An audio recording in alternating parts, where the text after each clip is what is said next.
Le blé est une excellente solution. C'est la solution que Dieu a gardée pour son peuple pour les temps à venir. Le blé, c'est quelque chose qu'on peut vraiment stocker sans problème pendant plusieurs années pour pouvoir se nourrir. C'est quelque chose de très très bénéfique de manger du bon pain et du vrai pain. Du pain fait dans les règles de l'art, plus digeste et meilleur pour la santé. On peut nourrir 10 personnes toute une journée avec 1,5 kg de blé.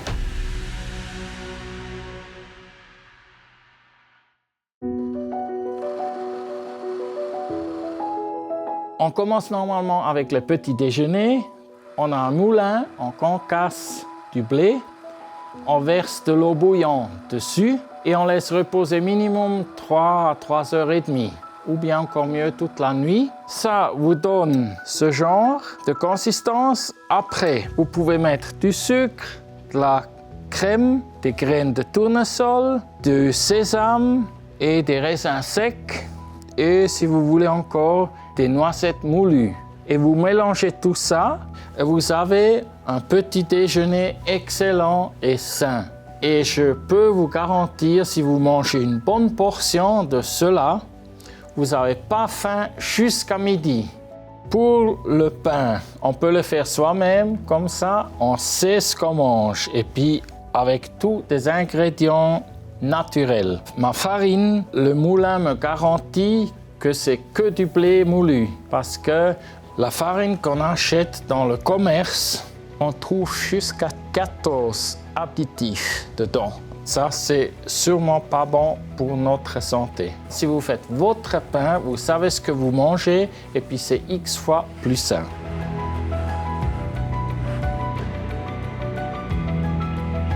Maintenant, on va goûter cela. Délicieux, délicieux. Je vous invite à faire votre pain à la maison. Comme ça, vous pouvez profiter du pain que vous avez fait vous-même, ce jour et nuit. Avant de vous montrer la suite de mes recettes, on laisse la parole à un spécialiste du pain.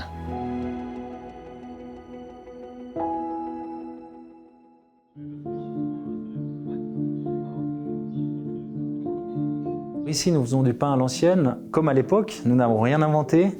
Ce sont des pains à forte valeur ajoutée, des pains au levain, très digestes et très bons pour la santé, dus à la méthode de fabrication et aux longues fermentations. Pour faire votre pain, vous avez besoin donc d'un levain, d'un moulin ou d'un paysan meunier qui a une farine saine, de l'eau et du sel et c'est tout. Le but c'est d'avoir un levain actif. Donc pour avoir un levain actif, c'est de le rafraîchir assez fréquemment. Rafraîchir, ça veut dire rajouter la même quantité d'eau, la même quantité de farine dans le levain. Une fois que vous avez votre levain, vous faites votre pain, vous pétrissez votre pâte, donc vous mettez vos éléments, farine, eau, sel et levain. Vous pétrissez entre 5 et 10 minutes et puis ensuite vous avez votre pâte à pain. Et une fois que vous avez fait votre pâte à pain, ce qui est très important, c'est de laisser du temps de repos. C'est ce qui fait qu'on aura un pain digeste. Donc vous pouvez laisser 12 heures, 24 heures de temps de repos dans un endroit frais avant de le cuire. Donc vous pouvez faire ça très bien la journée, l'après-midi, pas besoin de se lever à 2 heures du matin pour faire ce pain. La cuisson, soit vous avez un four à bois, sinon vous avez un four à sol ou un four ménager, ça va très bien. Préchauffez votre four déjà à minimum 230-240 degrés. Un pain d'1 kilo, c'est environ c'est entre 40 minutes et 1 heure de cuisson. Ça dépend si on aime le pain bien cuit ou moins cuit. C'est assez simple en fait, suffit de faire des tests. Alors peut-être les 2-3 premières fois ce ne sera pas optimal, mais il existe des livres, vous pouvez vous renseigner vers les personnes de votre entourage qui font du pain au levain et ce sera très bénéfique pour vous et votre famille. Le gluten n'est pas mauvais pour la santé, c'est juste qu'il a mauvaise presse parce que c'est la façon dont il est fabriqué. C'est des pains fabriqués avec des farines bourrées d'additifs qui sont enfournés 1 heure après fabrication. Donc ce sont des bombes de gluten, c'est pas du tout digeste. Et un pain fait dans les règles de l'art, c'est un pain qui est bénéfique, donc qui va vous faire du bien, vous aurez moins de soucis de santé.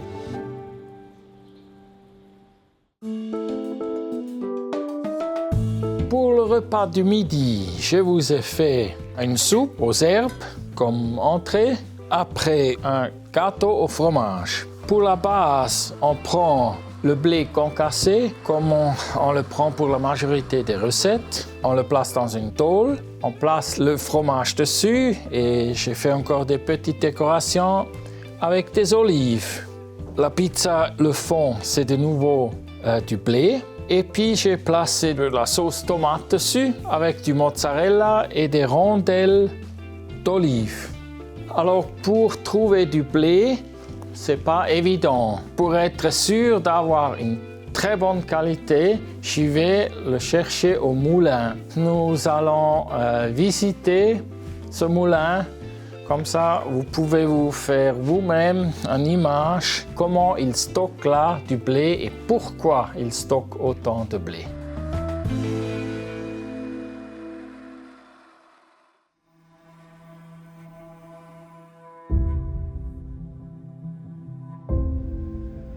Le blé est une excellente solution. Je dirais même que le blé est le secret de Dieu, ça veut dire la solution que Dieu a gardée pour son peuple dans les temps à venir, qui sont d'ailleurs annoncés dans l'Apocalypse. Dans la Bible, il y a l'histoire de Joseph. Suite à une prévision de famine, il a construit des greniers pour pouvoir stocker du blé. Et ce qui est intéressant, c'est que le blé, ou bien les céréales en général, vous pouvez les stocker sans frigo, sans congélateur, sans cave, uniquement dans les récipients. On a eu à cœur de mettre ce projet sur pied, de stocker du blé qui n'appartient pas à moi, il ne m'appartient pas, il appartient à différentes personnes et ces personnes pourront venir le chercher en cas de besoin. Il ne faut pas oublier qu'on importe déjà plus que le 50%. Et par exemple, le blé qui est servi en Suisse, le 30%, c'est déjà de l'importation. Nous sommes champions du monde en importation. Et ça, c'est un problème parce que, en cas d'une extension de guerre, des acheminements qui sont perturbés, de pandémies et toute autre influence extérieure, aussi le changement climatique, nous aurons un jour, et je pense que ce jour n'est pas trop loin, un problème que ces pays exportateurs ne peuvent plus simplement nous livrer ce dont nous avons besoin. Quand j'ai commencé à travailler ici, on avait même du stock obligatoire qui appartenait à la Confédération. Et ça, c'est tombé. Je sais qu'il y a encore un peu, mais je ne sais pas exactement combien, on ne nous dit plus trop. Mais est-ce que ça suffirait ? Mais c'est à nous, les enfants de Dieu, nous sommes avertis. Nous avons des avertissements dans la Bible et nous pouvons nous préparer. Et il ne s'agit pas de faire dans la panique, mais simplement, tranquillement, se préparer, faire des réserves et ce sera bénéfique pour tout un chacun. Ça sera tout à fait possible que le peuple de Dieu, si on part de l'idée qu'environ 5% de la population a encore la crainte de Dieu, pourrait avoir un stock à la maison et on n'aura pas de problème de passer même une longue crise. C'est vraiment la bonne solution. Ce que j'ai aussi très fort à cœur, c'est mettre du blé non hybride. Ça veut dire que le jour où vraiment il faudrait, tout le blé qui est stocké dans ces lieux ici, on peut le ressemer. Une fois j'avais fait le calcul avec le blé qui est stocké ici, en semant, en ressemant, puis en ressemant, 5 fois de suite, on suffirait pour nourrir le pays. Nous avons calculé pour nous, nos enfants et petits-enfants, et ensuite nous avons environ triplé la quantité. Nous ne voulons pas égoïstement seulement penser à nous, mais nous aimerions devenir un instrument de bénédiction pour d'autres personnes. Le blé peut se stocker très facilement à la maison. C'est surtout important de trouver des fûts, soit métalliques, soit carton, soit plastique. Ça se garde pendant plusieurs années. C'est bien une fois par année de contrôler s'il n'y a pas d'un coup des petites bêtes ou comme ça dedans. Et puis à côté, c'est aussi bien d'avoir de la farine. Vous pouvez la stocker sans autre 7 à 8 mois. C'est les dates qu'on doit mettre dessus, mais ça se garde aussi plus longtemps.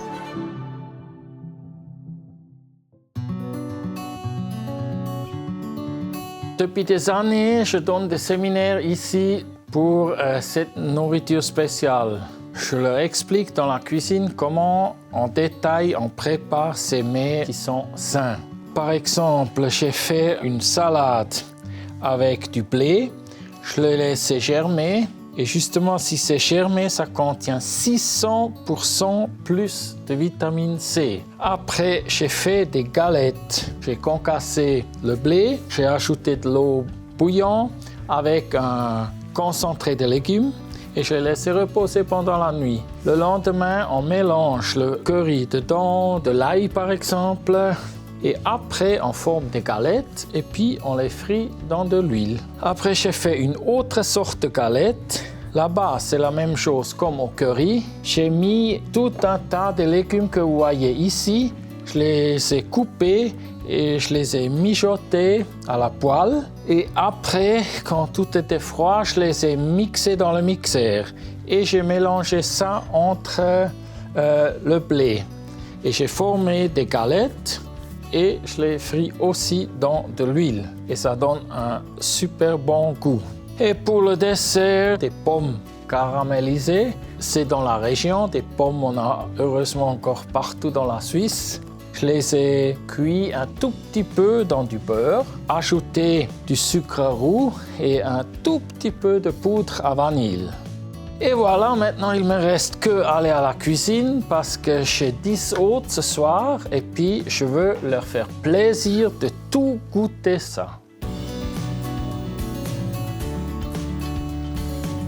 Quelques centaines de francs suffisent pour qu'une famille s'équipe du matériel nécessaire pour stocker et cuisiner son blé et pouvoir aborder sans crainte des moindres pénuries.